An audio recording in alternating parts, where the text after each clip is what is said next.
Hello, my name is Dr. Crystal DeVance-Wilson, and I am the Director of the Maryland Nursing Workforce Center.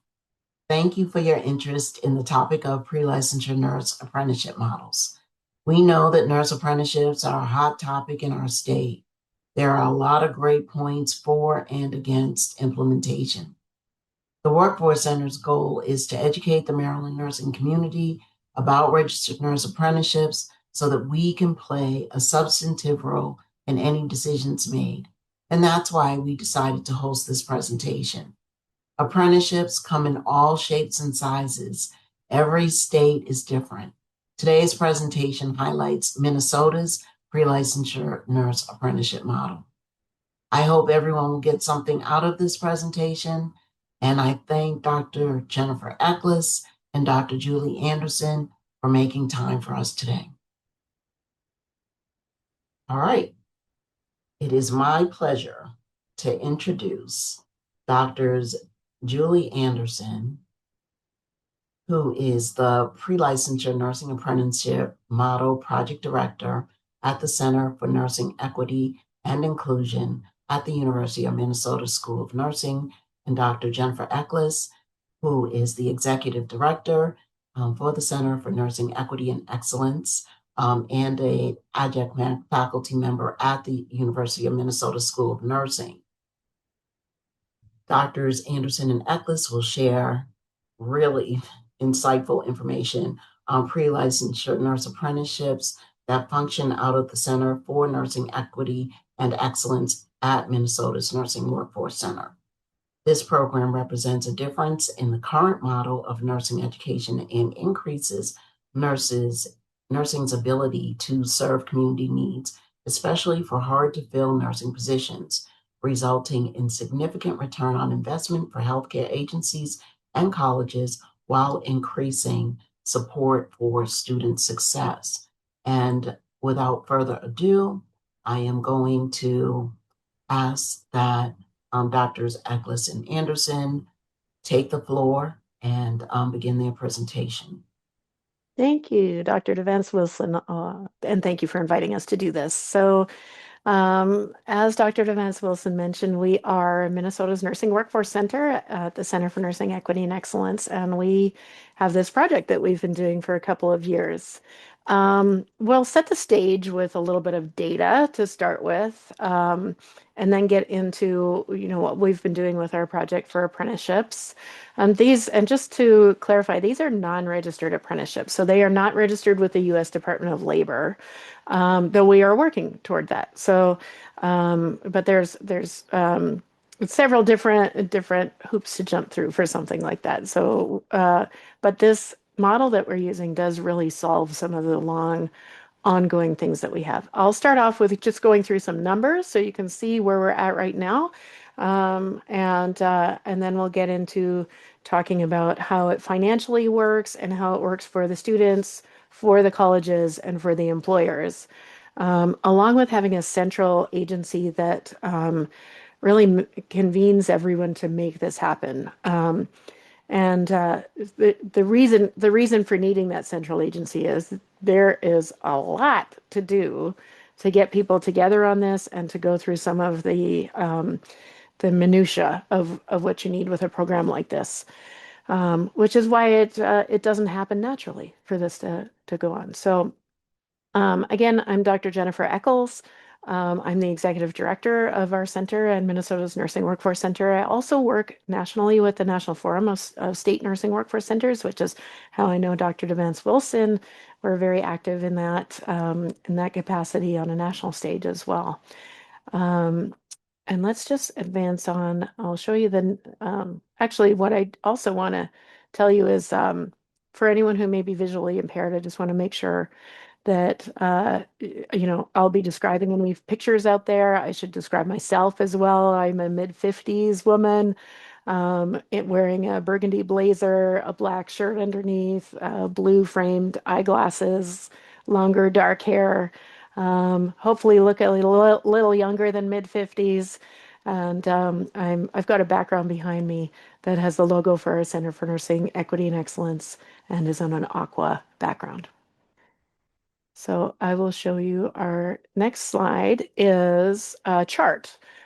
This is Maryland nursing licensure trends by license type. So, and when you think about licensure, remember that these people aren't all working. These are the people who are licensed there. They might not be working in Maryland. They might be working in a state nearby or across the country. They may be retired. But this is what has been happening with licensure in Maryland. And this chart shows a red line, which shows your certified nursing assistants. Now, remember that those CNAs are your feeder people into nursing pathway programs. And you see that they were going kind of up and up and up through 2019 to 2021. And then, something kind of happened in there in 2022 and 2023. And they took a nosedive from about 110,000 licensed CNAs to 57,000. Okay. So a big drop. And then the line starts gradually going up from there to FY25. There's 65,000. I'm going to go to the lower part of the chart, and you see that your licensees for advanced practice nurses are going slowly up. Um, I'm not sure what the need is in Maryland, but sometimes this slow increase is not necessarily meeting the need as well. And then your licensed practical nurses are slowly going down from 2019 with 11,600 to 2025 with it looks like just over 11,000, maybe a little up, 11,800. So it's sorry, I don't have a number on that one. It's around 10,000. Um, so it's slowly going down, which again is another feeder into RNs, right? A lot of LPNs do convert over to be RNs.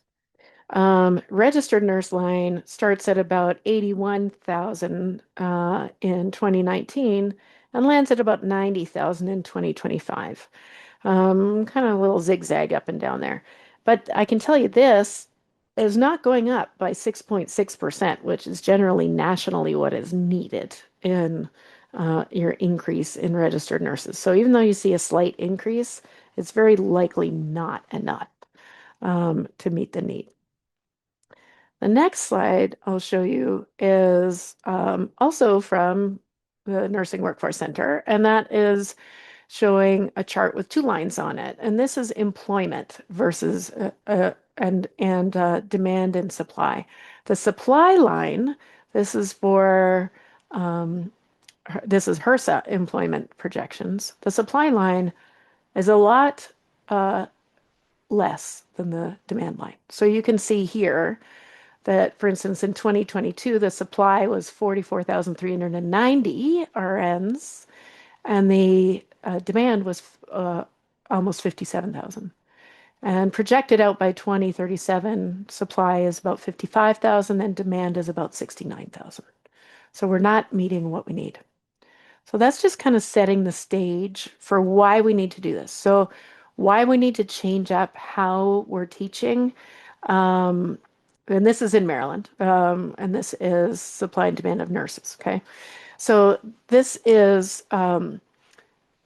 showing that we're not meeting the needs. Okay, and the reason we're telling you this is the reason that we did this apprenticeship project was not so that we could make it so we need fewer faculty.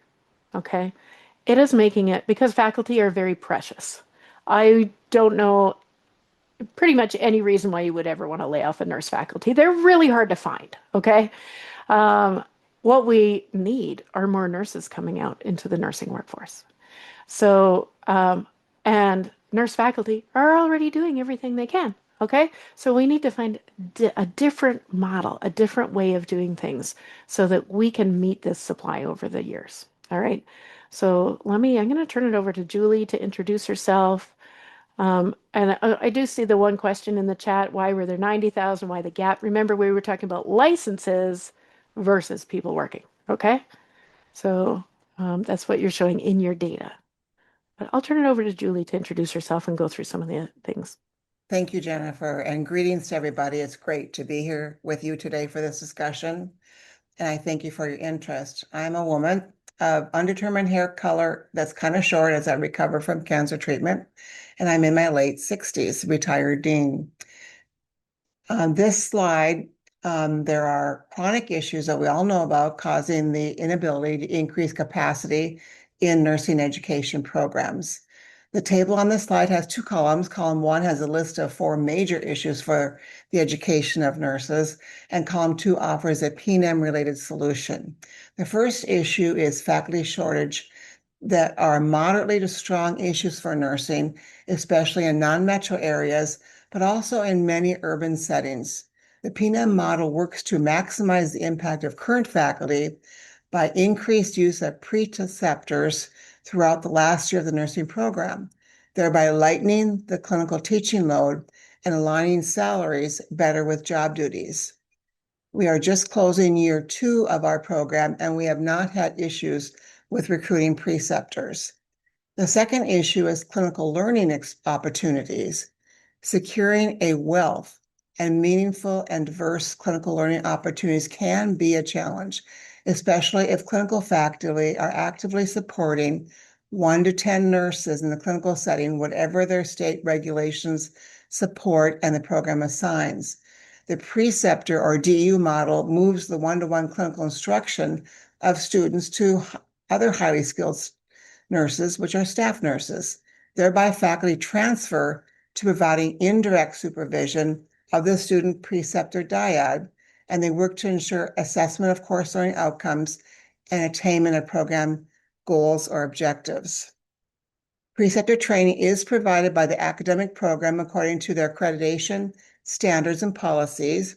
And PNM also utilizes evenings, nights, and weekends in the staffing model, following the preceptor or DEU staff's schedule. The third issue is instruction costs are expensive, given in part due to the low student to faculty ratio in clinical settings. Budgets in nursing, I found in education, the programs that are not nursing continually challenge the nursing department about the cost. And there's also rising costs of supplies and many other things and educational supports.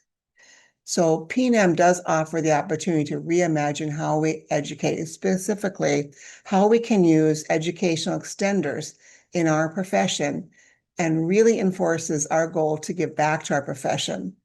Right now, precepted clinical and the DU model are 2 top ways to accomplish this. And lastly, the last issue is work readiness of our graduates. Both employers and students have commented on the effectiveness of PNM model on this issue.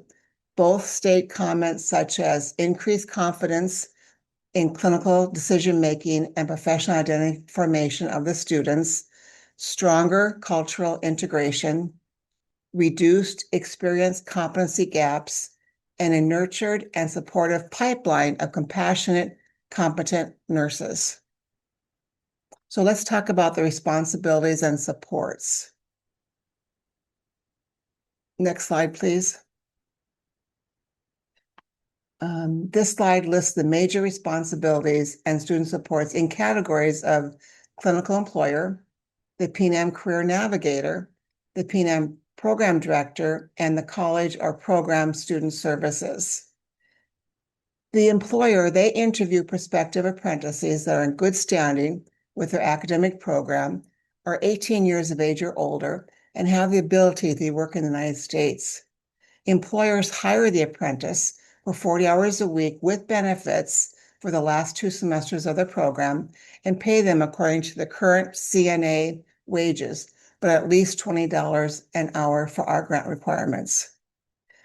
That breaks down for employers as 24 hours of academic time per week, which could consist of a range of learning experiences, including classroom simulation, group project work, attending a health fair, attending convocation, and many other things.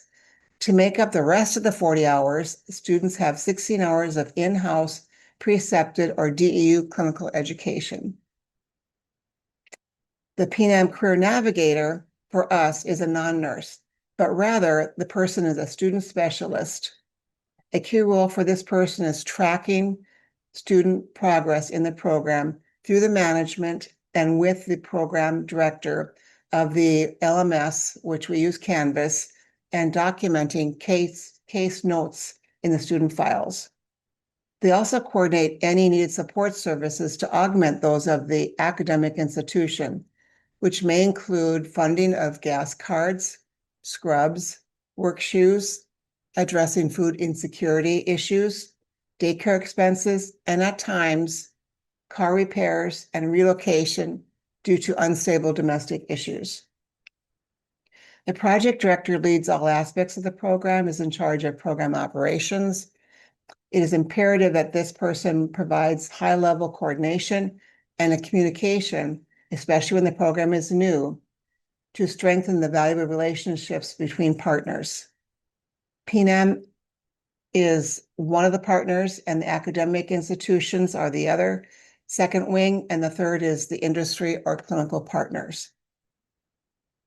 It's important that the project director is futuristic and works with the executive director to think ahead about ensuring funding sustainability, clinical partner options, and academic institutions willing to participate in the program.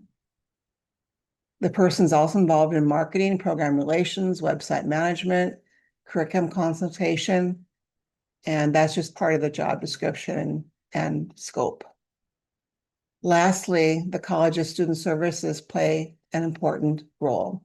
These professions work closely with PNAM, especially our career navigator, on a range of topics such as understanding the program, understanding the qualifications, the responsibilities of the students, and then helping us take actions to support retention and graduation and NCLEX success.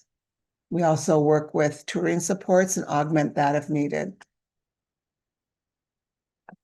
The next slide has a picture of two hands. They are Caucasian in tone. Two younger hands, perhaps that of the apprentice, are holding an elder's hand, presumably the patient. Students are very appreciative of the program. The students earn a full-time wage of 40 hours a week with benefits for the last year of their academic program. Importantly, they are guaranteed employment with their practice partner upon graduation and earning their RN licensure. The employer and apprentice agree on a home unit at the time the apprentice joins the program based on the employer needs and the student wishes. Units of placement range from med-surg, long-term care, emergency departments, ICUs, OBs, transitional units, oncology, and beyond. We thought it would be more limited when we started the program, but the clinical partners have been very open about the success of the students and the maturity of the students, and have let them go in places they don't always go when they graduate. And the guarantee of employment is important and very reassuring to rural and urban students alike. Some students might be place-bound, and others have a strong desire to work in a certain unit. And this way they can obtain that unit before they enter their last year. And the home unit is where the apprentice develops most of their essential skills and practice readiness. They also work in the home unit during school breaks to gain additional experience. And the student has access to all supports and services of the program, as well as their academic institution. The next slide addresses the PNAM impact. This slide has a picture of two PNAM students working together in a clinical setting on a medication administration. Both have Caucasian skin coloring and brown hair. One is male, one is female. This slide summarizes some of the program impact on the students' education and career, including increased confidence in clinical decision-making, personal identity formation, and reduced experience competency gaps. Both employers and students report a stronger cultural integration to the unit and the profession, attributed to the students being in a nurtured and supported pipeline of trusted partners and competent nurses. Lastly, financial, social, and academic barriers to the student are significantly reduced. They feel like they can breathe and not have hold down 3 jobs while going to school. The next slide asks a key question. How can we afford it? How can we find it? For an investment overview, the next slide summarizes employer and student investment, which Jennifer will go over more deeply. As stated earlier, students are paid by the clinical partner 40 hours a week, and they spend 24 in academic pursuits, like we talked about, and 16 in clinical time with the agency. And reminder, students work during breaks and after graduation as a CNA because of Board of Nursing regulations, and they build skills while offsetting the cost to the employer. Students also have 2 weeks of paid NCLEX prep time after graduation. Now let's dig deeper into the investment with Jennifer.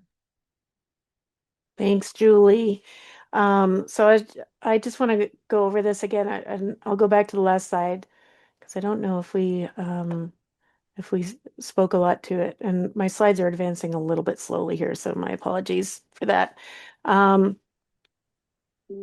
And I think you did talk to this, right, Julie, that you talked about some of the indirect savings that we get some really committed employees, and some of these. There's a story from one of our students who, um, said that she had been working as an LPN for a critical access hospital and a nursing home for many years, and she was able to now become an RN. Actually, next month she's going to be an RN, and that's because of this program. She'd wanted to be an RN for 20 years and didn't have the opportunity to do so before this. And I love this quote from a nurse apprentice in Vermont's program. She was a nutrition aide that they were able to, you know, put into their apprenticeship program, and they actually supported this person for several years. And she owed them, I believe, 4 years afterwards, 2 to 4 years afterwards of work. And she said, I will not only work for this place for a year, I will work for them forever for what they did for me and my family. And that is a committed employee. Okay. One of the things that we haven't really gone over is the safety events. We don't know yet because we're a young program. We think that this might increase safety and lower the cost of safety events. So there are several different things that might contribute to the financial outlay for this. That investment overview, like we were saying, and Carrie, you were asking, the apprentice works that 16 hours a week in the preceptorship or a dedicated educational unit. They're along with someone and they're doing the learning while they're there. And we have a faculty working with them to make sure that they are meeting learning objectives. So, consider it like the preceptorships or dedicated educational unit type of environment. Um, and they work then more full-time during their breaks and after NCLEX, but they do have some paid time as they prep for graduation because all our employers want them to pass that NCLEX on the first try. All right.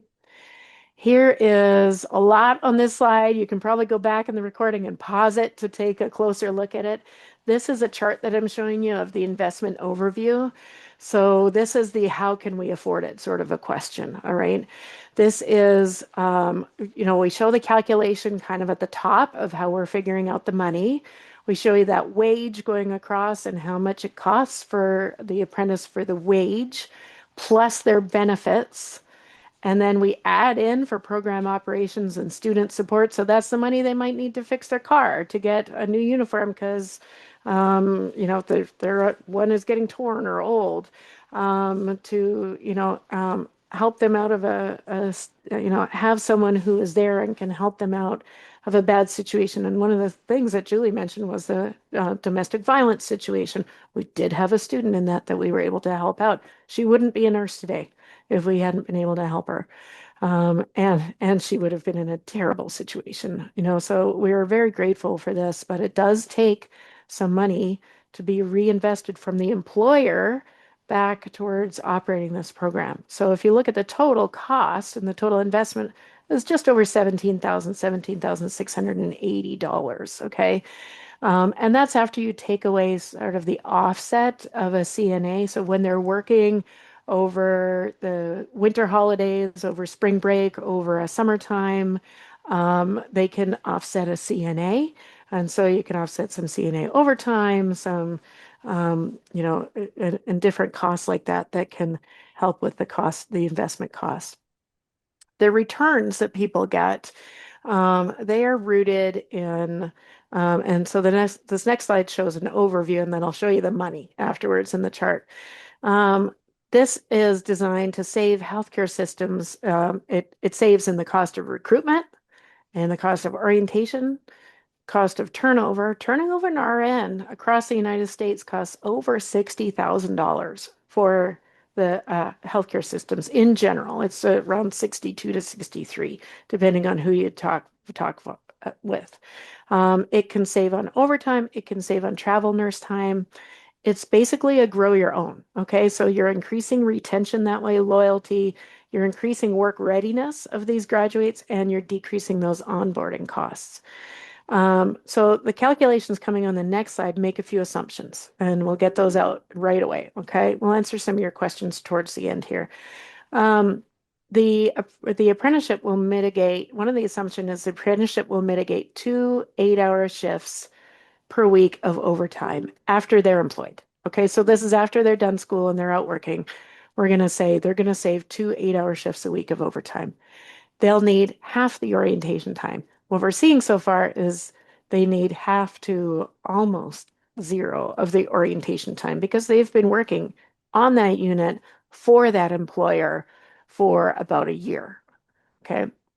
The apprentice will also mitigate half the cost of a traveler nurse each year and a half, each year and half of the cost of a turnover one time. Okay, so like what we're saying is that they're going to be retained twice as long as other nurses because these are a grow your own person. Okay, and yes, the cost of the apprentice is paid by the employer. So here is the chart slide which shows you these calculations.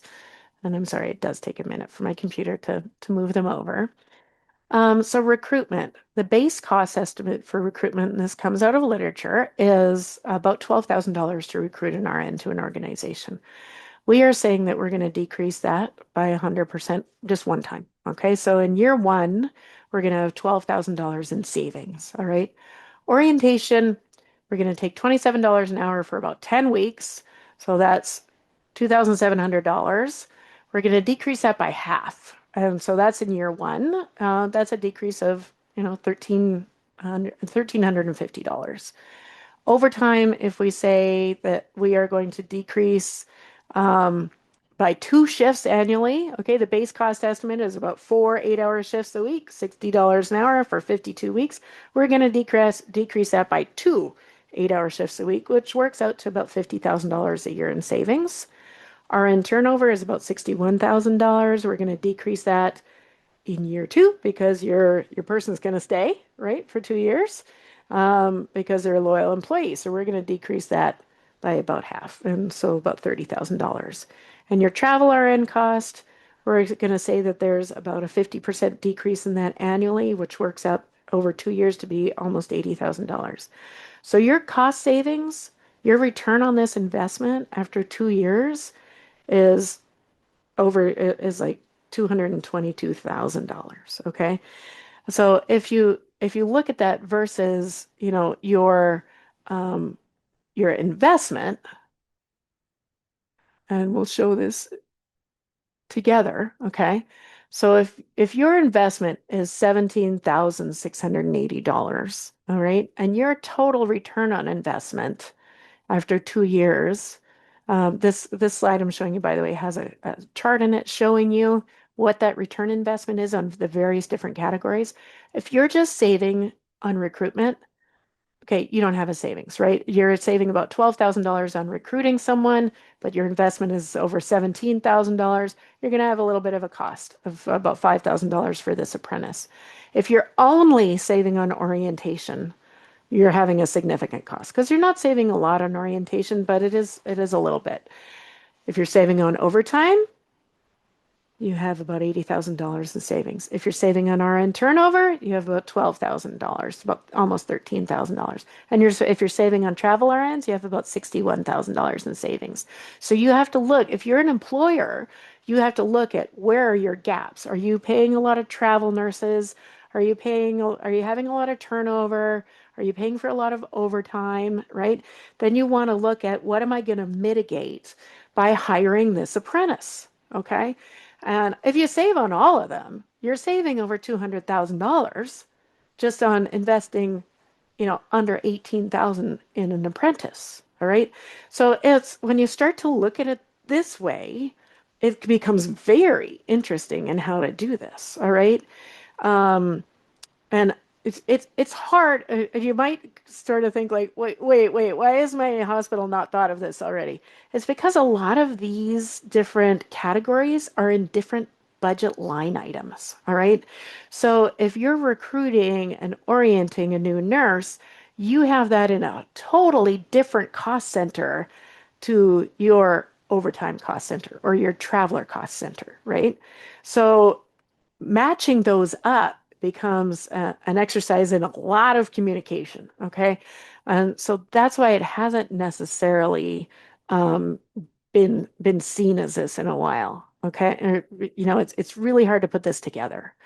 Um, and I'm going to turn it over to Julie because we've had a lot. Not only are the numbers sort of matching up, and these are numbers that we've confirmed with our employer partners that we work with, and they're starting to realize these savings now, which is really interesting. I'm going to turn it over to Julie because we've had a lot of lessons learned during our time too.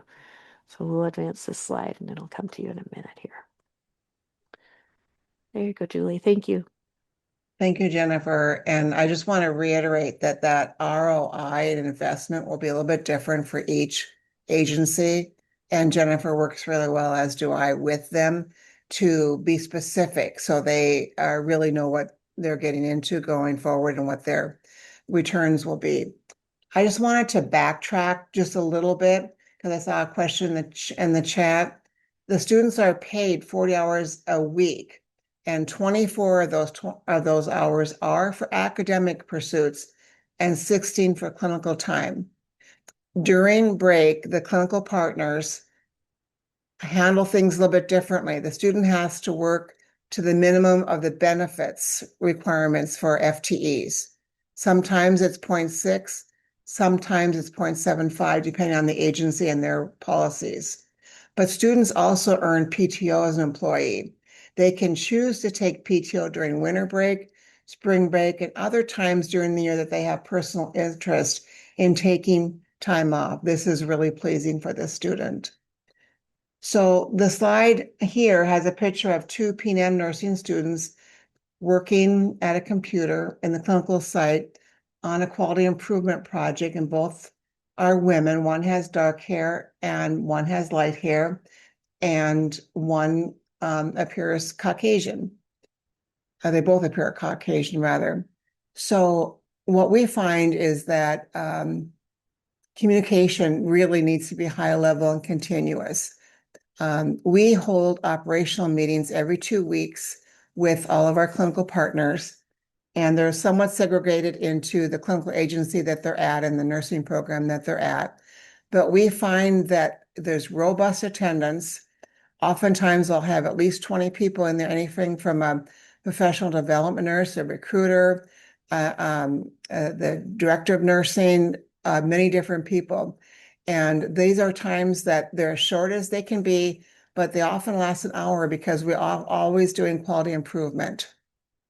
And so that coordination between the school and P&M and the employers ensures smooth transition. And sometimes people assume that, oh, this is the way we do it for a clinical group, so we're going to do it this way for P&M. It's a great chance to clarify things and to also get the feedback that we need from our partners. We do have trust building happening all the time, and the channels of support are always open. Students know that they can contact the career navigator and myself at any time, as do the other partners. And the apprentices, when I start the program, they're like, well, this sounds really good, but what am I getting myself into? So we really work hard before our students right now that are starting the fall. We've already had multiple meetings with them to make sure that the expectations are clear. They have consistent mentorship planned for them, and they have a structured support system, and all their questions are answered. And so my role as project director and that of the career navigator is to really talk about the clear expectations of the program, how to be a student in a preceptor dyad, and also to make sure that people are communicating, the student knows their start date that's negotiated with the clinical partner. Oftentimes, the start date will be the first day of school for the academic program, but we're finding more and more as the program progresses that the student and the employer often set a start date before the first of the school year so that the student can be oriented and be more comfortable when they start have less going on in their life when they start school again. And then also, we are continuously involved in the State Board of Nursing to make sure we follow all regulations. They're aware of what we're doing. They help promote the program actually, and are very supportive of what we're doing and this new method of delivery. So the next slide talks about some sample student feedback. And the student feedback here, these are current apprentices. And one of them said, I really like the P&M experience. I feel like I'm getting so much more out of my clinical time. I'm learning so much. And this quote was in their third semester. So they could already see the difference in themselves and their classmates because of the increased clinical time and the close preceptorship and learning experiences they were having. There is a major preceptor. We usually have a backup because people get sick or need a day off. But we find in the units that all the units embrace the apprentice, all the unit staff, and they're oftentimes saying, hey, have you seen this? Do you want to come over and do this? Have you done this yet? So we find that it's a very culturated environment. We do have some success metrics. This slide depicts 4 quantitative measures of success in our program that we're monitoring to date. Other qualitative data are dispersed throughout this presentation and are undergoing additional data collection and analysis. The first factor is completion. We strive to have 100% as our target of student successfully completing the nursing program that they're in, and we have met that goal so far. The second one is NCLEX, and that's also without any delays in retention and graduation. The second one is the RN pass rate. The target is 100% of the students would successfully pass their licensing exam, and we encourage students to take it 6 to 8 weeks after graduation, preferably 6. And we find that most of our students do take it within 6 weeks. And we are at 100% for that. Job placement goals. We have 100% placement of students in positions in the area of their training. And we do fall a little bit short on retention of 90 days in their first placement. We had one student who left placement for personal family reasons. Otherwise, we have that. Now, the students are bound to 1 year at the position that they take, but sometimes the student and the employer agree that maybe this is a better suiting of the position. So we've had 1 or 2 transfers, and that's not a problem for either the student or the employer. When we look at the nursing workforce, P&M works closely with partners to build and solidify nursing's workforce in Minnesota. This is a quote from a director of nursing at a critical access hospital who is very involved in the program. And the leader states, the apprenticeship immerses students in consistent real work nursing experiences on the very units that they will serve. They build confidence, competence, and strong clinical judgment skills. By the time they pass their boards, graduates are polished, unit-ready professionals who can truly hit the ground running from day one.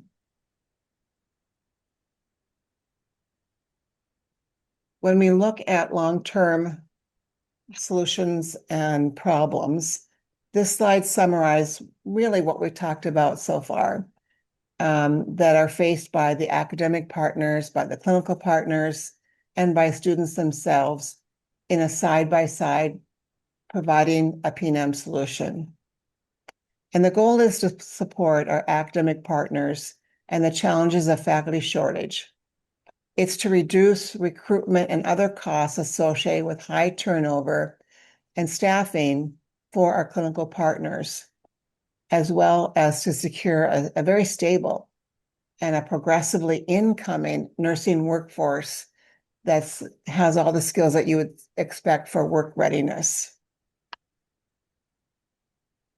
And of course, the students come first for me. We really want to support their success and reduce any barriers that they have to being successfully entering our profession. Because as we work with the program and the students in our program, they don't always come forward and say, hey, this is an issue for me and I don't know what I'm going to do. And my sister took off, I now have her son and I can't afford food, things like that. So we find that they're very open with us after they get to know us a little bit, and we are able to help them out and problem solve with the academic partner and help them be successful. So we have certainly learned a lot since we implemented the program, and we are continuously doing quality improvement, changing things up, and learning new things about each other, and the student input is very, very important. So important steps that we have learned is really to secure strong collaborative partnerships early and to nurture those relationships. We now present with each other at different national conferences. We strongly value each other's opinion. We have very open and deep conversations about the future of nursing and the future of the workforce at that institution, the future of teaching at that academic unit. It's important to have funding from multiple sources, especially for an innovative new program, because some people don't like the word training for nurses. Some people don't like the word apprenticeship. But be sure to share all sources of funding, share with them the ROI most closely associated with them. We're going to share differently with a Rotary Club than we would with a hospital on the return on investment.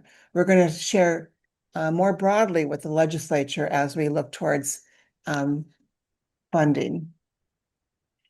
And for the students, we have all kinds of situations of students in our program. We ensure equity in the application process and transparency in student eligibility. We have had several people that are veterans. We had people of different nationalities, and we turn nobody away if they meet the qualifications and are hired by the educator or the practice partner. We work with them. And we mentioned this a little bit, I think, before we really started, that curricular aspects can seem daunting to faculty. They first look at it and say, well, how do I do clinical for semester 3? Semester 4 is easier because we have practicum. But this is a change out of their norm. But issues quickly are resolved with program guidance, working with each other, and working with the practice site. We're able to solve those, and we oftentimes have faculty going, I didn't realize that. So you can do mental health in a long-term care setting. You can do whatever. But students are also released, still paid, but they're released if they need to go to a different hospital setting or clinic setting for a clinical day, such as the critical access hospital may or may not have OB services, so they may need to transfer to a larger rural hospital or urban setting to get that clinical time in. So those are handled ahead of time, ahead of the semester. We're just about done setting up those clinical experiences for the fall semester with our programs and what they're going to look like. And the career navigator is utterly important. that person's ability to connect with students and to facilitate the meeting and of the support services and any unexpected needs that they might have. The person also augments what the academic unit offers in terms of resume development, interviewing, and things like that. Now, the next slide is about what the question should be. We talked about how we can afford it, but now the actual question is how can we not do this? How can How we can we afford to not do it, how can right? we afford, you're right, thank you. Yeah. How can we afford not to do this? My brain was ahead of That- me there. That's all right. So then we're coming towards the end, everyone, so we can answer questions more fully. And so the question is, how can we afford not to do it now? And the next slide that's coming up is a well, thank you slide. And this shows a young man of color who is high-fiving someone who has a stethoscope around their neck, so probably a healthcare provider or professional.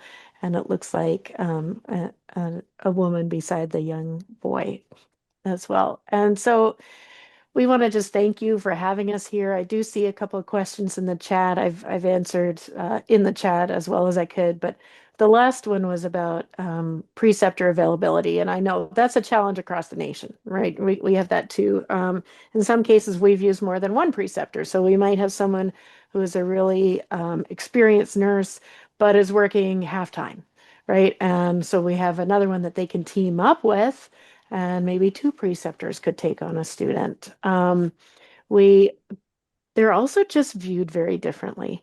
So instead of saying what the students are finding are instead of going there and having the nurse they're kind of paired up with that day say, "Oh, I've got a student," they have the nurse that they're paired up with is like, "I can't wait to be working with you," right? Sometimes the person's already an employee of the place, by the way. But this is someone who is going to be a nurse who's working with the crew on that unit. And they've had, I mean, Julie, you can speak to this better than I have because you've told me about it. It's like you have other nurses on the unit that are saving stuff for them, right? And they're just like super excited to have them. It becomes a So, culture where everybody seems to adopt the student, and which is nice. And we do support DEUs, but we're predominantly right now using the preceptor model. mhm. They Jen and Julie, there was a quick question about the number of students that were represented in the student success metrics a few Right now slides it's ago. sure. Right now it's 35. 35. Mhm. Great. And And then we have a large group of students that'll be graduating in May, so those completion program and CLEX numbers will all increase. Mhm. awesome. And a couple of questions about well, you can see them in the chat. Yeah. Kimberly So I is see saying, Kimberly said, does this limit capacity for other nursing student placements outside of the apprenticeship? It actually adds to it because these students can go on um, different shifts than, if you're talking about uh, student groups and things like that, you can add more students, which is the key, right? We're trying to get more people out into the profession, so you can actually add more to your nursing program. And it didn't displace any programs. Julie, did When you? students go to another, to answer another question, let me interrupt Jennifer. When No, they you're go fine. to another hospital for a clinical experience such as OB, it was pointed out, they join the other clinical group or do whatever the course objectives are and the assignment is for that particular class time and clinical experience. Hmm. so Julie, would that be considered paid time when they go and do another clinical experience? Yes, it is. Yeah.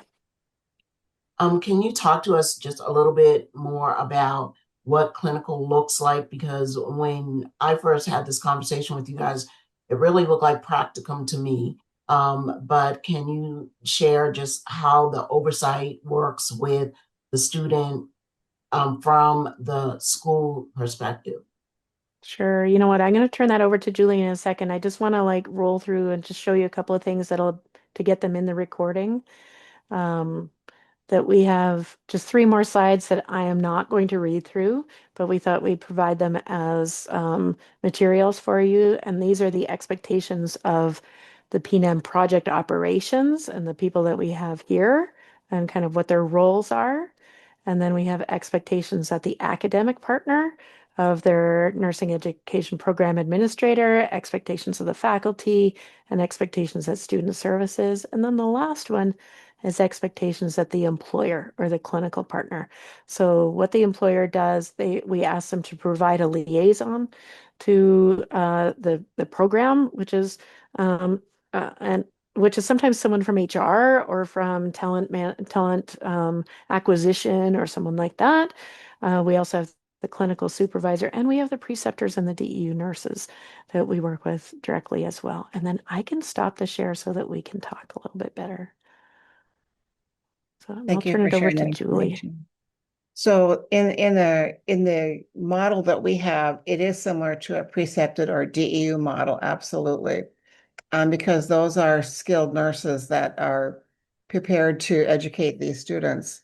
The students have a regular shift, but they also have assignments from the academic program and also the employer QI projects that need to be worked on.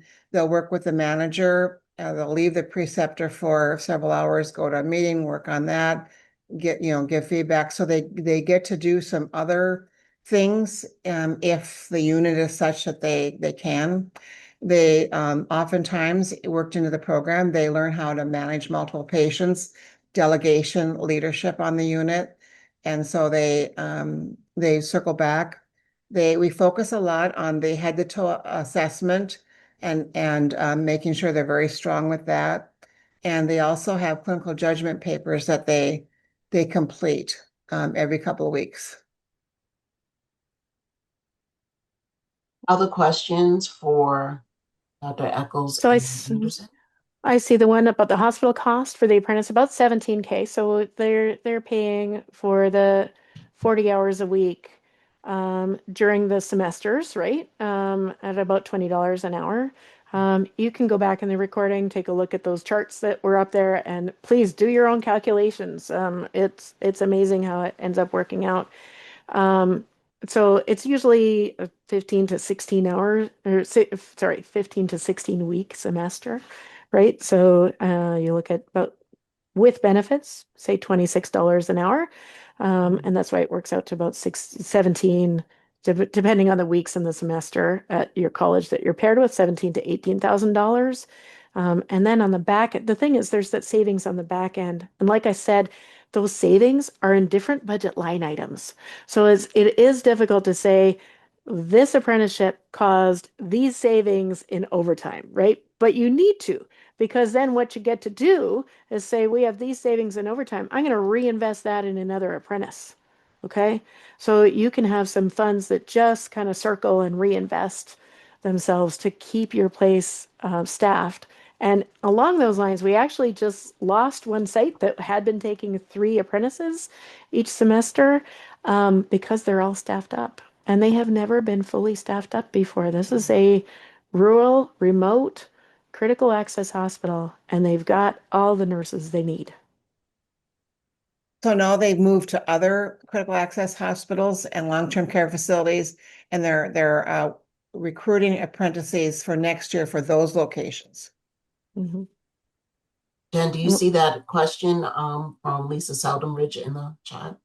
Yeah, we'll take that one last question. They get all the benefits that an employee will get from the healthcare system that they're employed at, right? So, which could be tuition reimbursement.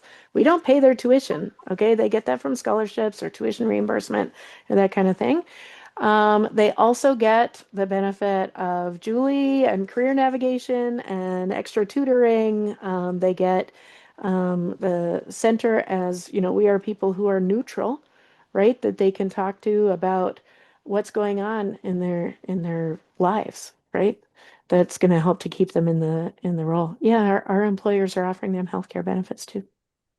Yeah. So Julie and w- Jen, mhm. I'm sorry. What are you gonna One last thing. Yeah, uh, sorry, Dr. DeVance-Wilson. We are willing to, if your healthcare system wants to work on something like this, I would say get in touch with Dr. DeVance-Wilson.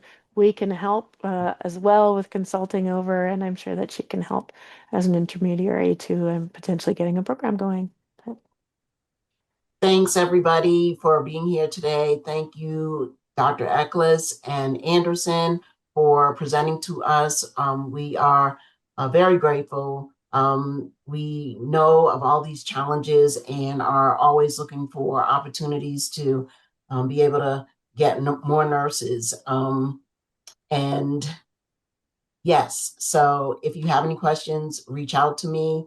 Um, and you can get our information just from the registration information. And yeah, everyone, I wish you a wonderful afternoon. And thanks again so much for being here. thank you all.